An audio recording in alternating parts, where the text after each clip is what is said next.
Hello dear student, welcome to you नई शुरुआत channel. So guys, आज हम देखेंगे क्लास 10 का अध्याय 5 पॉलिटिकल साइंस का अध्याय 5 देखते हैं। जन संघर्ष और आंदोलन के बारे में बात करते हैं। गाइस ये एनसीईआरटी वैसे एनसीईआरटी है गाइस क्लास 10 की।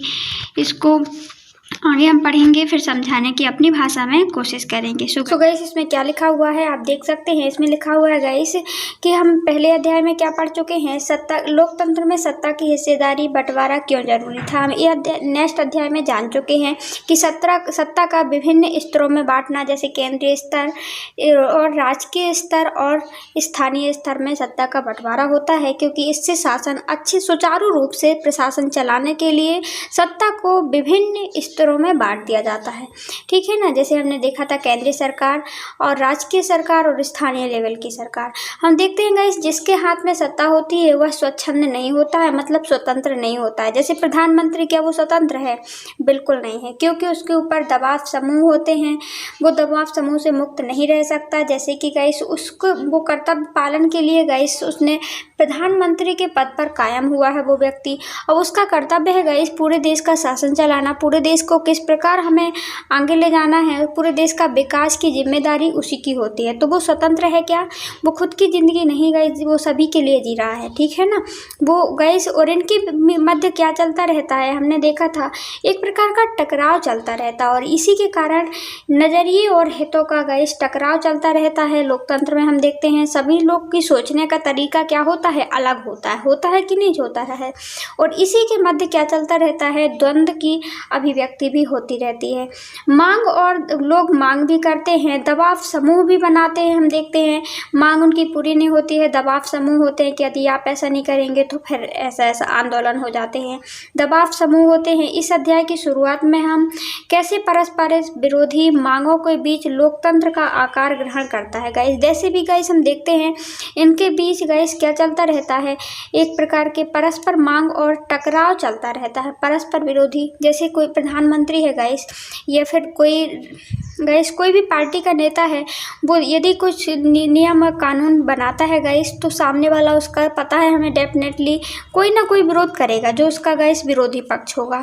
तो गाइस यदि उसका विरोध सही साबित होता है, यदि निर्णय गाइस जनता के विपक्ष में है, तो उसको बदलना पड़ेगा या फिर वो उकसाएगा। इसीलिए ये निर्णय गाइस सोच समझ के लिए जाते हैं, वरना गाइस यहाँ पे भी प्रॉब्लम होती है। एक प्रकार से लोकतंत्र के लिए गाइस इस प्रकार का टकराव होना बहुत ज़रूरी है। जैसे कि केंद्र सरकार कोई भी निर्णय लेती है गाइस, तो उसका विपक्ष जो होता है, जैसे संसद में कोई भी निर्णय पारित होता है गाइस, तो बीजेपी का नेता अलग होता है और कांग्रेस का अलग होता है। और गाइस जो भी निर्णय लिया जाता है, तो यदि कुछ भी गलत होता है तो दूसरे लोग उस पर बोल पड़ते हैं, है ना। तो ये होना बहुत ही ज़रूरी है। तो किस प्रकार गाइस ये जो भी सत्ता पर है वो एक दूसरे पर जो दबाव समूह है उस पर कैसे नियंत्रित करता है गाइस, इसके बारे में हम देखेंगे। और गाइस सत्ता को नियंत्रित करने के प्रत्यक्ष तरीकों के बारे में भी चर्चा की गई है। देखिए यहाँ पर हम नेपाल और बोल्विया में जनसंघर्ष के बारे में पढ़ेंगे कि क्यों कारण था गाइस जो कि नेपाल तथा बोल्विया में जनसंघर्ष के बारे में हुआ। ठीक है ना, जन संघर्ष होता है गाइस, मतलब कि सभी लोग नारेबाजी करना, उसके खिलाफ कोई ऐसा कानून आ जाता है गाइस कभी कभी कि जो जनता के विरुद्ध होता है, तो उसके लिए जनता क्या कर देती है, आंदोलन करती है, जो सभी के लिए क्या होता है, खराब होता है एक प्रकार से। उसी को हम कहते हैं जनसंघर्ष। मतलब किसको जनसंघर्ष कहते हैं, जो गाइस नियम कानून को हटाने की बात करते हैं जो जनता। ठीक है ना, इसके बारे में पढ़ेंगे। क्या आपको पोलैंड में लोकतंत्र की जीत की कथा याद है? हमने इसके बारे में गाइस पिछले साल कक्षा 9 की पुस्तक में पोलैंड की कथा के बारे में पहले अध्याय में पढ़ा था। कहानी में हम लोकतंत्र की रचना में जनता की भूमिका की याद दिलाती है। ये कहानी किस प्रकार जनता ने लोकतंत्र की स्थापना के लिए अपना योगदान दिया। घटनाओं के बारे में पढ़ें और जानें कि लोकतंत्र में सत्ता का इस्तेमाल कैसे होता है, किस प्रकार लोकतंत्र में शासन चलता है, सत्ता चलती है। ठीक है ना, देखिए नेपाल में लोकतंत्र आंदोलन, पहले क्या था गाइस, नेपाल में लोकतंत्र आंदोलन मतलब कि नेपाल में गाइस लोकतंत्र के लिए आंदोलन किया, तब कहीं लोकतंत्र आया नेपाल में, ठीक है ना। हम सन 2000 के अप्रैल माह में नेपाल में एक विलक्षण जन आंदोलन उठ खड़ा हुआ। शायद आपको याद हो कि नेपाल लोकतंत्र की तीसरी लहर के देशों में से एक है, जहां 1990 के दशक में कायम हुआ था। क्या हुआ था, लोकतंत्र कब स्थापित हो गया था पहली बार गाइस, लोकतंत्र 1990 में। कहाँ पे, नेपाल में। इसके बाद लेकिन गाइस ये स्थापित तो हो गया, क्या लोकतंत्र तो यहाँ हो गया, लेकिन नेपाल में राजा औपचारिक रूप से राज्य का प्रधान बना रहा। गाइस लोकतंत्र की स्थापना हो गई है, जनता का चुना हुआ व्यक्ति राज्य कर रहा है, जैसे हमारे देश में कर रहा है, लेकिन यहाँ पे क्या था, इसके बाद भी राजा औपचारिक रूप से वहाँ का प्रधान था। वास्तविक सत्ता किसके हाथ में थी, प्रयोग जनता के द्वारा निर्वाचित प्रतिनिधि के हाथों में था। अत्यधिक राजतंत्र, संवैधानिक राजतंत्र के इस संक्रमण को राजा वीरेंद्र ने स्वीकार कर लिया था। उस समय राजा वीरेंद्र थे वहाँ के, ठीक है ना।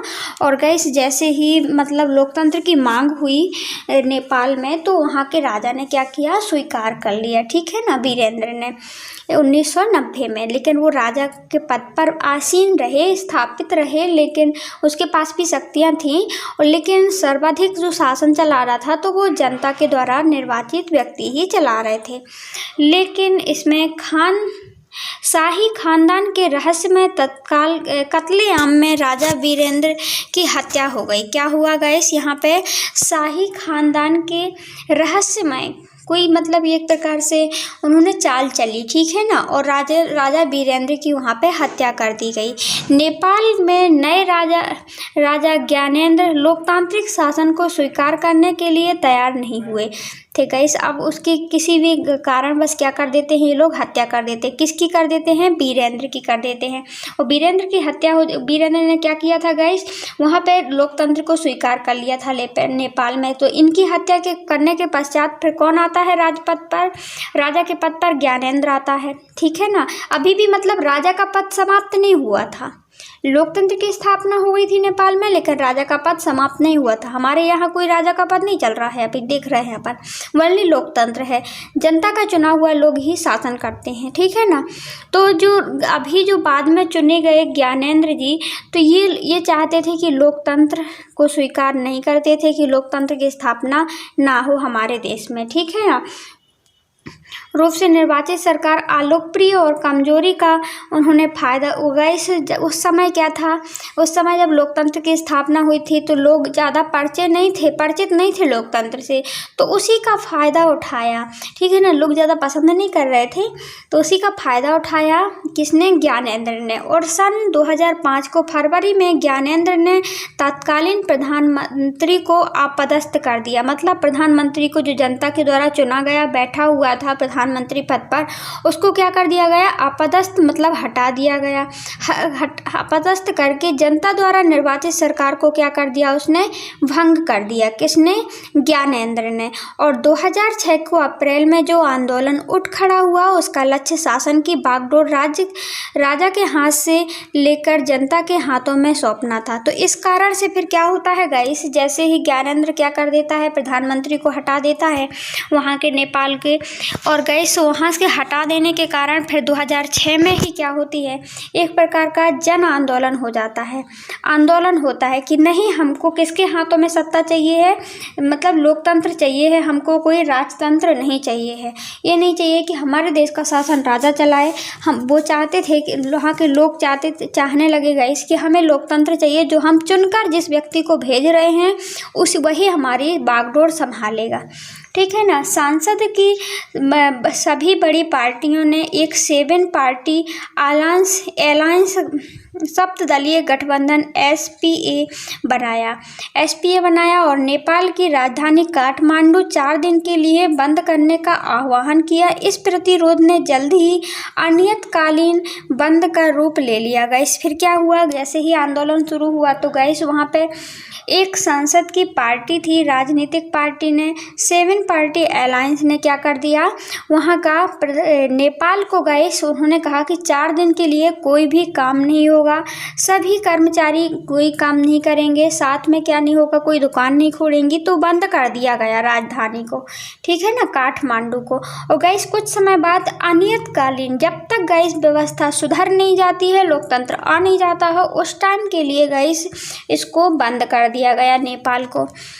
इसके बाद देखते हैं गाइस, इस प्रकार होता है गाइस जन आंदोलन। देखिए ये है गाइस, मतलब कि ये आंदोलन दिए हुए हैं। देखिए ये सभी लोग नारेबाजी करते हैं और अपनी मांग रखते हैं, ठीक है ना। एक प्रकार के दबाव समूह होते हैं, यदि आप ऐसा नहीं करेंगे तो कोई दुकान नहीं खोलेगी। जैसे कि अभी देख रहे हैं हम बेरोजगारी के लिए आंदोलन चल रहे थे, बहुत ज़्यादा चल रहे थे कि नहीं रोजगार लाइए, आप अपना देखते हैं और जनता का देखते ही नहीं है। बहुत से जगह पे क्या कर दिया गाइस, कहीं पुतले जला देना, कहीं कुछ कर देना। तो इसी प्रकार गाइस इस आंदोलन में हमने देखा और क्या था गाइस, इसमें माओवादी और अन्य संगठन भी साथ लिए हुए थे और लोग कर्फ्यू तोड़कर सड़कों में उतर गए और तकरीबन 1 लाख लोग रोजाना एकजुट होकर लोकतंत्र की बहाली मांग कर रहे थे। कहाँ पे गाइस ये हो रहा था, ये आंदोलन हो रहा था कहाँ पे, नेपाल में लोग गाइस का तकरीबन 1 लाख से ज़्यादा लोग इकट्ठे हो जाते थे और वो लोग नारेबाजी करते थे कि हमें लोकतंत्र की स्थापना चाहिए, हमें लोकतंत्र का शासन चाहिए है, बड़ी तादाद में आगे। और उन्होंने क्या किया गाइस, कर्फ्यू भी तोड़ दिया जो वहाँ की शासन ने लगाया कि हम आपकी कोई भी बात नहीं सुनेंगे, हमको लोकतंत्र चाहिए, ये जनता का कहना था। और इसमें बहुत सारे संगठन भी जुड़े हुए थे, जैसे माओवादी बागी, ठीक है ना। और हमने सप्तदलीय एक संगठन था वो भी जुड़ा हुआ था। बहुत सारे संगठन इकट्ठे होकर के गाइस इसकी मांग करने लगे। इसके बाद देखते हैं और गाइस यहाँ के सुरक्षा बलों, बड़ी तादाद में आगे सुरक्षा बलों को एक ना चल सकी। गाइस जब बड़ी तादाद में लोग इकट्ठे होने लगे, सभी लोग मांग करने लगे, तो फिर जो सुरक्षा बल थे गाइस, जैसे पुलिस और इसको लोक प्रशासन बुला दिया जाता है, तो गाइस उनकी भी नहीं चल सकी। और 21 इसके बाद गाइस जब उनकी ना चली तो 21 अप्रैल का दिन आता है। आंदोलनकारियों की संख्या गाइस उस दिन कितनी हो जाती है, 3 से 5 लाख तक पहुँच गई। और आंदोलनकारियों ने राजा को अल्टीमेटम दे दिया और राजा ने आधे अधूरे मन से कुछ रियायत देने की घोषणा की, जिसे आंदोलन के नेताओं ने स्वीकार नहीं किया। नेता अपनी मांगों पर अडिग रहे और संसद को बहाल किया जाए, सर्वदलीय सरकार बनी तथा एक नई संविधान सभा का गठन हो, ये गाइस जनता का कहना था। 24 अप्रैल 2006 का दिन आता है गाइस और 2000 अल्टीमेट का अंतिम दिन था। इस दिन राजा तीनों मांगों को मानने के लिए गाइस बाध्य हुआ। एसपीएस ने गिरिजा प्रसाद कोइराला को अंतरिम सरकार का प्रधानमंत्री गाइस बना दिया जाता है, का प्रधानमंत्री के पद पर चुना गया गिरिजा कायरल को, ठीक है ना। तो ये था गाइस एक प्रकार का जन आंदोलन। यहाँ पे प्रशासन की ना चलने के कारण गाइस ज़्यादा से ज़्यादा लोगों की मांग हुई। ये होते हैं गाइस आंदोलन, ठीक है ना। तो वहाँ पर प्रधानमंत्री चुना, फिर कहीं जाकर के फिर से किसकी स्थापना हुई, नेपाल में गाइस एक प्रकार से लोकतंत्र की स्थापना हुई। देखिए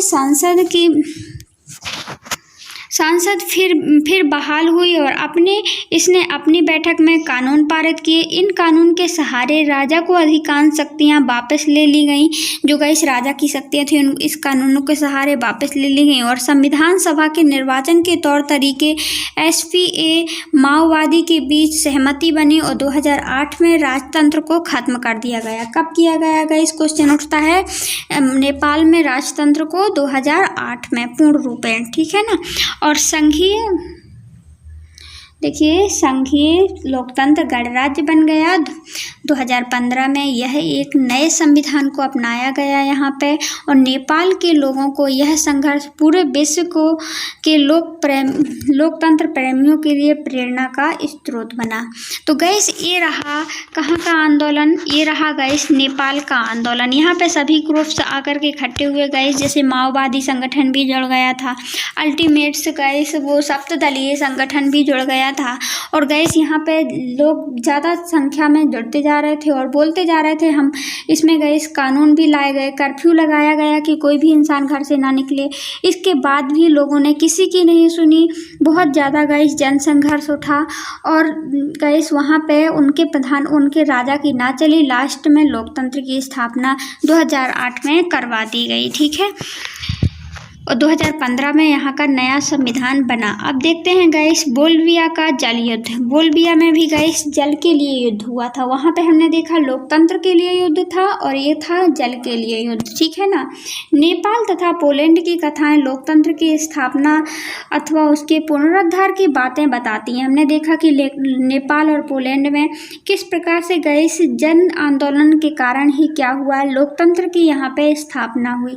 लेकिन जन संघर्ष की भूमिका लोकतंत्र की स्थापना के साथ खत्म नहीं हो जाती है। बोल्विया में लोगों ने पानी के निजीकरण के खिलाफ एक सफल संघर्ष किया। गाइस जो जन संघर्ष होते हैं वो ओनली इसी के लिए नहीं होते हैं। ये नहीं होता है गाइस कि लोकतंत्र की स्थापना होगी तो अब कोई जन संघर्ष नहीं होंगे।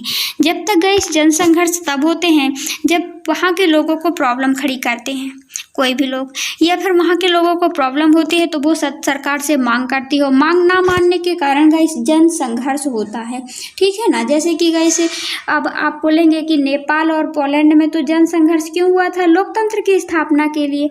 लेकिन यदि बोल्विया की बात करें तो वहाँ पे तो लोकतंत्र था, लेकिन की क्या प्रॉब्लम थी, लोकतंत्र वहाँ पे संघर्ष होने की जल युद्ध था।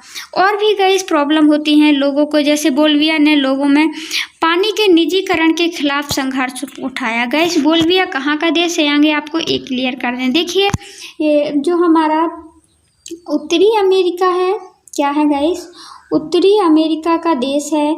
और इसके बाद गैस आती है दक्षिणी अमेरिका का देश, ठीक है ना। दक्षिणी अमेरिका के बीच में गैस एक मध्य अमेरिका होती है गैस, उसी में गैस पड़ता है हमारा देश बोल्विया।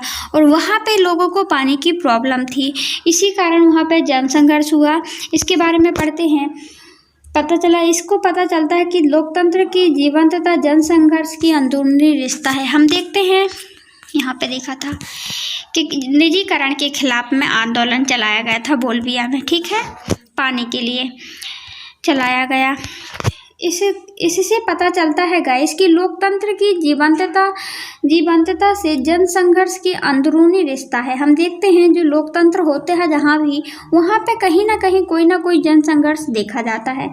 क्यों देखा जाता है गाइस, यदि वहाँ पे जो सत्ता पे आया लोग है, यदि वो वहाँ के लोगों की प्रॉब्लम नहीं सुन रहा है तो वहाँ पे जनसंघर्ष होना जरूरी है कि नहीं है। और कोई भी जनसंघर्ष होता है तभी भी वहाँ का लोकतंत्र का विकास भी होता है, तो ही वो लोग मानते हैं। और मानेंगे गाइस तो फिर वहाँ के लोकतंत्र का विकास होगा कि नहीं होगा। तो इन दोनों का जनसंघर्ष का अंदरूनी, लोकतंत्र का और जनसंघर्ष का अंदरूनी रिश्ता, अंदर का रिश्ता होता है। बोल्विया लातिन अमेरिका का एक गरीब देश है। हमने लातिन अमेरिका किसको कहते हैं हमने बता दिया। यह विश्व में यहाँ की सरकार एक पर नगर पालिका द्वारा की जा रही जल आपूर्ति से अपना नियंत्रण छोड़ने के लिए दबाव डाला गया। किसके लिए डाला गया दबाव, नगर पालिका की जल आपूर्ति करने से, कि आप जल आपूर्ति आप नहीं करेंगे। और इसके कारण गाइस नगर पालिका ने क्या कर दिया, दबाव डाला गया और सरकार ने कोचबम्बा शहर में जल आपूर्ति के अधिकार को एक बहुराष्ट्रीय कंपनी को बेच दिया। किसने, सरकार ने, कि जल आपूर्ति आप करवाएंगे। इस कंपनी ने आनन फानन में पानी की कीमत 4 गुनी इजाफा कर दिया गाइस। और पानी तो हम देखते हैं, पानी के बिना कोई व्यक्ति नहीं रह सकता। तो इस कंपनी को गाइस उस कंपनी ने क्या कर दिया, जल आपूर्ति के लिए वो लोग पैसा लेने लगे। और गाइस जो छोटी कीमत थी जल आपूर्ति के लिए कि आप जल दे रहे हैं, उसके बदले में जो कीमत ले रहे हैं उसमें गाइस 4 गुनी इन्होंने बढ़ा दी। तो गाइस जल के लिए बहुत ज़्यादा प्रॉब्लम होने लगी। अब गाइस बहुत गरीब भी देश था तो वहाँ पे प्रॉब्लम होगी कि नहीं होगी। अब गाइस देखिए प्रॉब्लम क्या थी, अनेक लोग पानी की मासिक बिल गाइस 1000 रुपये तक पहुंच जाता था, जबकि बोल्विया के लोगों की औसत आमदनी 5000 रुपये महीना है। इसके फलस्वरूप वह स्वतः स्फूर्त जन संघर्ष भड़क उठा। तो गाइस हमने देखा कि बोल्विया में जो पानी की समस्या थी और पानी की समस्या में गाइस दबाव डाला गया वहाँ की नगर पालिका को, और जल आपूर्ति कौन करवाने, तो नगर पालिका ने क्या कर दिया, बेच दिया, निजीकरण कर दिया। मतलब कि एक कंपनी को बोल दिया कि आप हमको कमीशन देना और आप हमसे क्या ये जल आपूर्ति आप करना, और वहाँ की कंपनी ने क्या किया गाइस, वहाँ की जल की कीमत बढ़ा दी। अब लोगों को प्रॉब्लम होगी कि नहीं होगी, क्योंकि ओनली वो 1000 मतलब कि 5000 रुपये कमाएंगे महीना पे और 1000 पूरा जल के लिए दे देंगे। और जल तो आप जानते हैं कितना ज़्यादा अर्जेंट होता है ना, और गरीब लोग तो कमा भी नहीं पाते हैं। तो गाइस और भी खर्चे हैं उनके पास कि नहीं है, तो इसके कारण जनता भड़क गई और जन संघर्ष वहाँ पे भी हो गया। ठीक है ना। सन 2000 की जनवरी में श्रमिकों और मानवाधिकार कार्यकर्ता और सामुदायिक नेताओं के बीच एक गठबंधन ने आकार ग्रहण किया। मतलब कि वहाँ का गठबंधन हुआ किन किन के माध्यम का, इस मानवाधिकारी कार्यकर्ता और सामुदायिक नेताओं के बीच एक गठबंधन हुआ और 4 दिन के कायम आम हड़ताल की गई। मतलब 4 दिन तक गाइस हड़ताल की 2000 में वहाँ के श्रमिकों ने, मानवाधिकार सामुदायिक जो भी लोग थे, लोगों को चिंता तो होगी कि नहीं होगी, क्योंकि जल ही नहीं मिलेगा तो कैसे रह पाएंगे लोग। और सरकार के बीच इस प्रकार सरकार के बीच बातचीत के लिए राजी हो गई जब 4 दिन हड़ताल चलने के बाद, और हड़ताल के वापस ले ली गई। इसलिए गाइस जैसे ही सरकार राजी हो जाती है कि हाँ ठीक है आपकी समस्या हम लोग सुनेंगे, तो हड़ताल करने वाले लोग क्या किए, हड़ताल वापस ले ली गई। फिर भी कुछ हाथ नहीं लगा और फरवरी में फिर आंदोलन शुरू हुआ। लेकिन बातचीत करने के लिए तैयार हुए, लेकिन इन्होंने कीमतें नहीं घटाई, और कीमतें नहीं घटाई गाइस तो फिर कुछ दिन बाद फिर से यह एक प्रकार का आंदोलन शुरू हो गया। लेकिन इस बार पुलिस ने बर्बरतापूर्वक दमन किया। इस बार सरकार क्या करती है, एक मतलब कि दमन करती है, लोगों को मारना पीटना शुरू कर देती है। ठीक है ना, कि किसी हालत में गाइस आप लोग शांत हो जाइए। गाइस शांत कैसे हो जाते, जल ही तो जीवन है कि नहीं है। तो अप्रैल में एक और हड़ताल हुई और सरकार ने मार्शल लॉ लागू कर दिया। लेकिन जनता की ताकत के आगे बहुराष्ट्रीय कंपनियों के अधिकारों को शहर छोड़कर भागना पड़ा।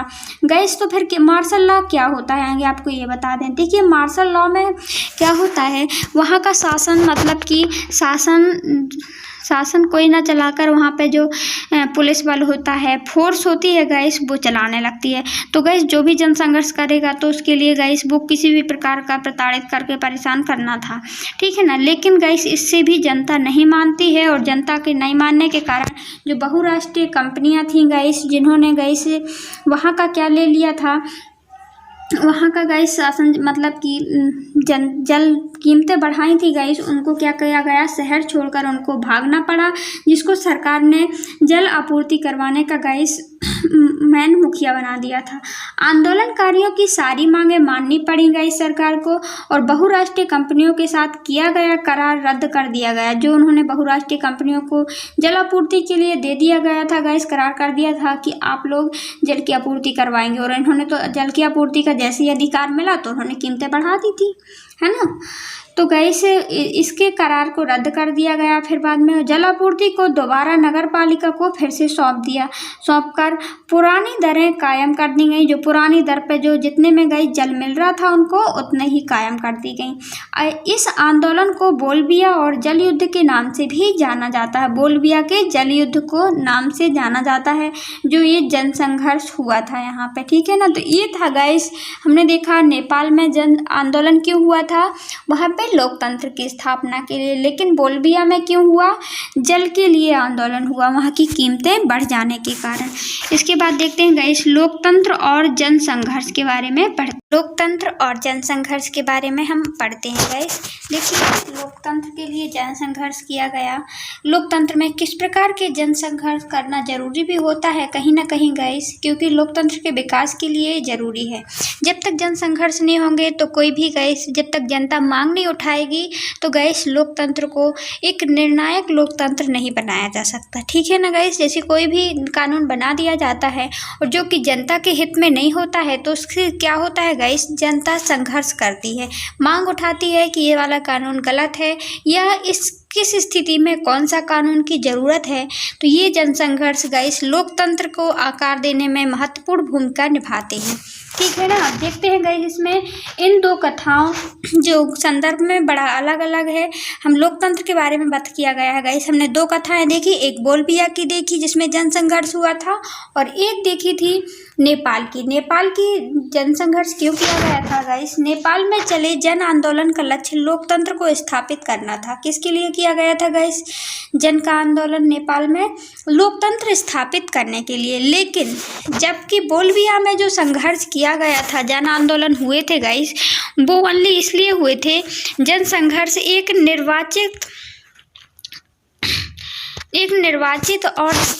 निर्वाचित और लोकतांत्रिक सरकार को जनता की मांग मानने के लिए बाध्य किया गया था।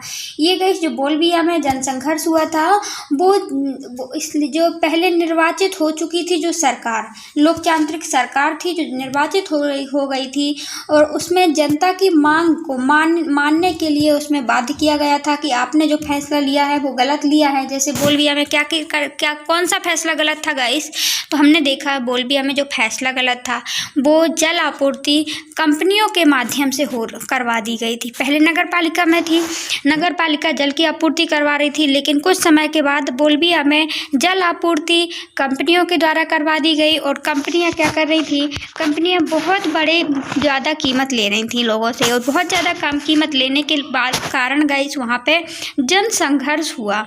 ठीक है ना, जनसंघर्ष इसी कारण वहाँ पे जनसंघर्ष हुआ था बोलबिया में। और क्या किया गया, और अपनी मांग को, जनता की मांग को मानने के लिए उसे बाध्य किया गया।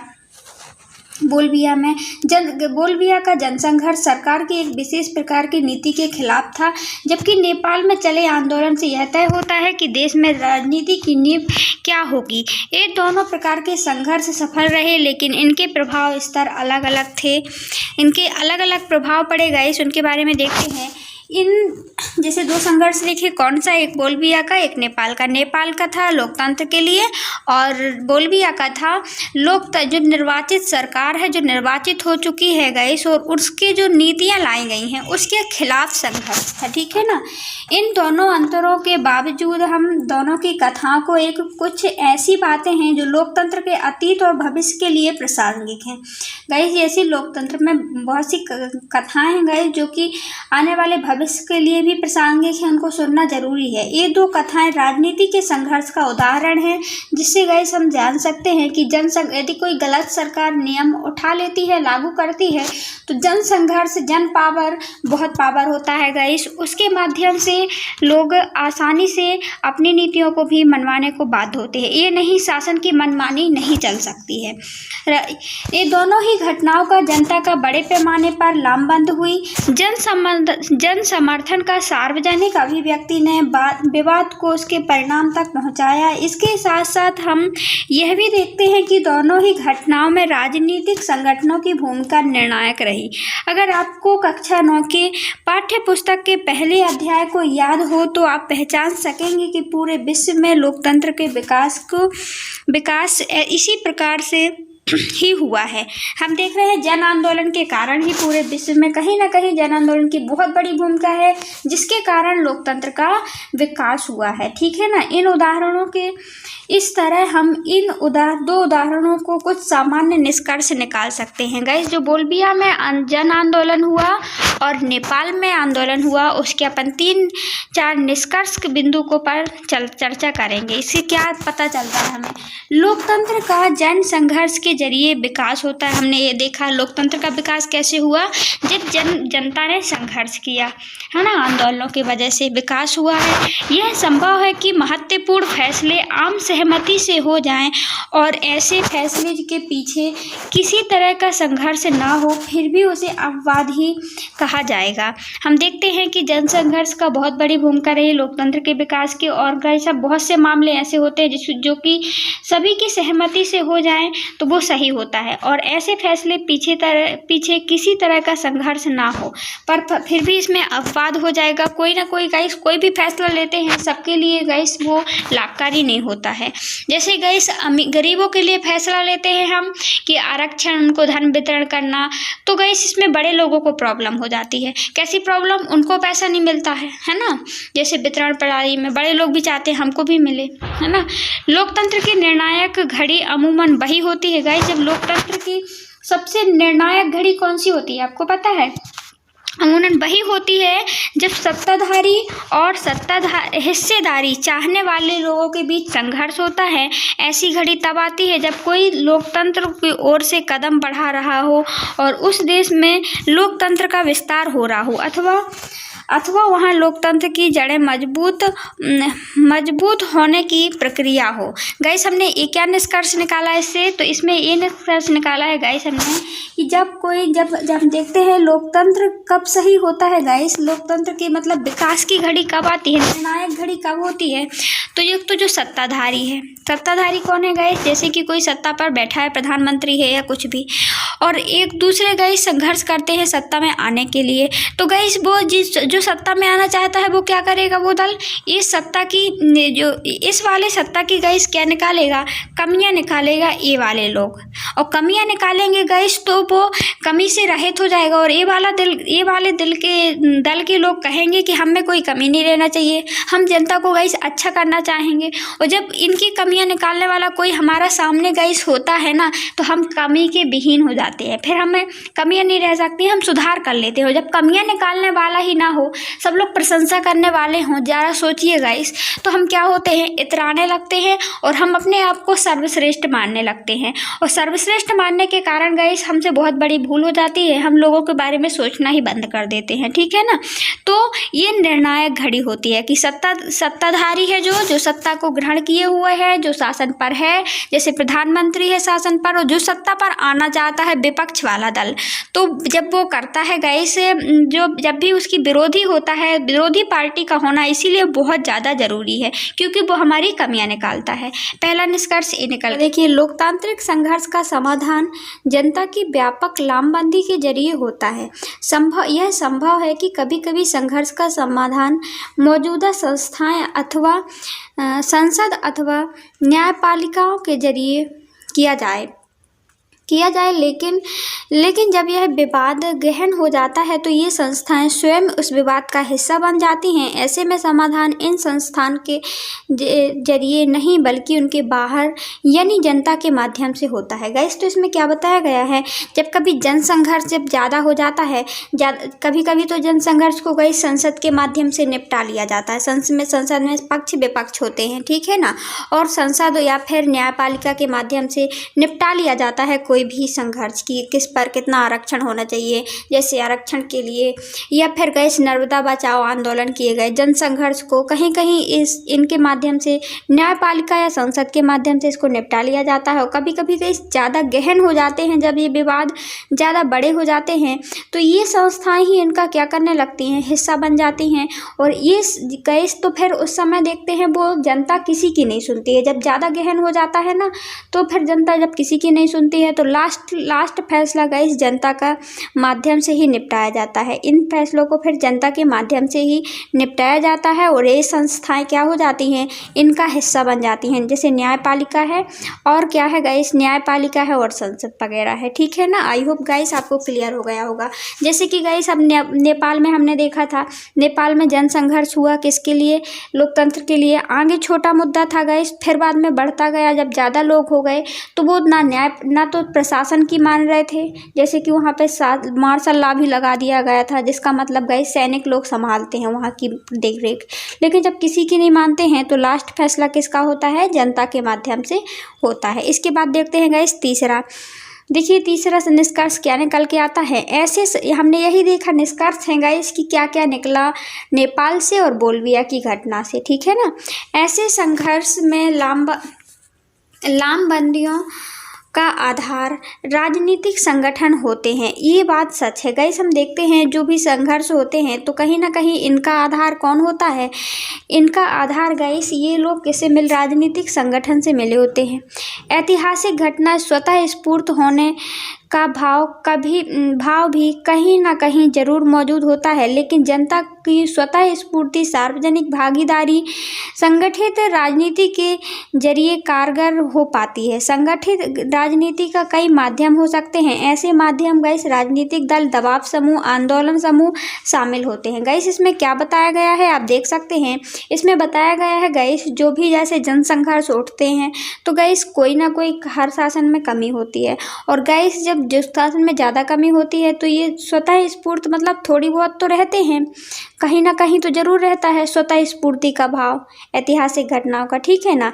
लेकिन इसको गाइस बढ़ावा कौन देता है, एक तो दबाव समूह होते हैं इनके गाइस, आंदोलनकारी समूह होते हैं और राजनीतिक दल होते हैं, जो कि गाइस राजनीतिक दल जैसे विपक्ष दल है और कोई भी फैसले को गाइस जैसे कि सामने लेके आ रही है कि नहीं सरकार आपके साथ गलत कर रही है, कोई एक जन बोल रहा है तो उसका साथ कौन दे रहा है, दूसरे राजनीतिक दल वाले देने लगते हैं। क्यों देने लगते हैं कि हाँ वाकई में ये गलत है, और जब या फिर राजनीतिक दल वाले खुद उठाते हैं कि आपने यहाँ पे गलत किया है उसका साथ गई जनता देने लगती है। दबाव समूह होते हैं कि यदि आप ऐसा नहीं करेंगे तो हम हड़ताल करेंगे या कुछ करेंगे, या आंदोलनकारी समूह भी इसी प्रकार के होते हैं। इससे बात ये निकल के आती है। तो हमने क्या क्या देखा गाइस, 3 निष्कर्षों के बारे में बात की।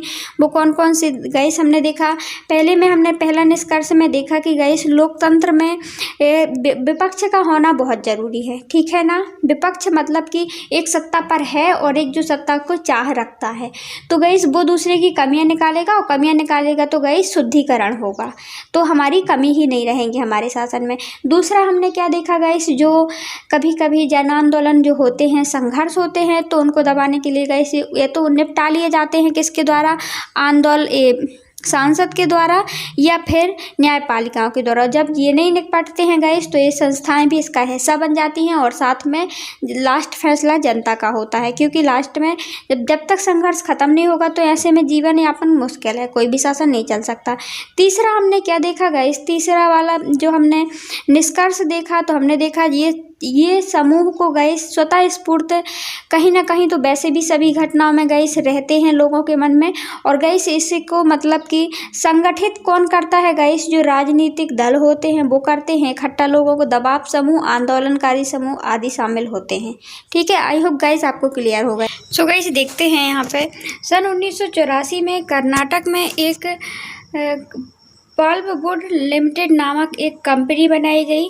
इस कंपनी को कर्नाटक की सरकार ने लगभग 30,000 हेक्टेयर की भूमि को 40 वर्षों के लिए गैस दिया, मुफ्त में दे दिया। और गैस ये कंपनी क्या लगा रही थी उस समय, यूकेलिप्टस के पेड़ लगा रही थी। और यूकेलिप्टस तो गाइस उस स्थान पर यूकेलिप्टस पेड़ लगाने के कारण अब लोगों को लिए, पशुओं के लिए चारागाह, जो किसान लोग होते थे गाइस उस चारागाह के लिए इस्तेमाल करते थे इस जगह को। अब कंपनी को दे दी गई वह जगह, अब वो यूकेलिप्टस का पेड़ लगा रही है, तो लोगों को प्रॉब्लम होगी कि नहीं होगी, उनके पशु लोग कहाँ चरने जाएंगे, ठीक है ना। और ये कंपनी क्या कर रही थी, कागज का लुगदी बनाने का में इसका इस्तेमाल किया जाता था। इस प्रकार गाइस 1984 में ये कंपनी बनाई गई। 1987 में एक आंदोलन किया गया जिसको कितको हिचको आंदोलन हुआ, जिसका अर्थ है तोड़ो और रोपो। मतलब कि इनका अर्थ है आंदोलन शुरू हुआ गाइस, ये हिंसा पर आधारित नहीं था। इन्होंने क्या किया, यूकेलिप्टस के पेड़ को तोड़ना शुरू कर दिया और वहाँ पे जिस काम के जो पेड़ हैं उनको लगाना स्टार्ट कर दिया। इनका ये उद्देश्य था, ठीक है ना। यहाँ पे दिया गया है कुछ समूह के नाम दिए गए हैं। आप इनमें से किसी भी समूह में होते तो अपने पक्ष में क्या समर्थन में दलील देते। स्थानीय किसान होते तो क्या बोलते ऐसी वाली समस्या के लिए। पर्यावरणविद कार्यकर्ता होते तो क्या बोलते कंपनी के विषय में। उपरोक्त कंपनी के काम करने वाले अधिकारी अथवा कागज के उपभोक्ता। गाइस देखिए आप पढ़ते हैं तो वो जैसी परिस्थिति होती तो अब किसान होते तो अपन चारागाह के लिए बोलेंगे, है ना। पर्यावरणविद कार्यकर्ता हैं तो अपन पर्यावरण को के बारे में स्वच्छता के बारे में ध्यान रखते हुए वहाँ पे गए, किसकी ज़्यादा ज़रूरत है उसके बारे में सोचते और फिर बोलते है ना कंपनी के लिए कि क्या सही है, आपको क्या करना चाहिए, इस स्थान पर क्या लगाना चाहिए, क्या नहीं लगाना चाहिए, गलत है या सही है। अब देखते हैं गाइस लामबंदी और संगठन के बारे में। लामबंदी और संगठन, आइए हम इसके ऊपर दोनों उदाहरणों की तरफ की ओर लौटें और संगठन की बात करें जिनकी बूते में संघर्ष सफल हुए हैं। हमने देखा कि नेपाल में अनियतकालीन हड़ताल का आह्वान किया गया 7 दलों का गठबंधन यानी APS ने किया था।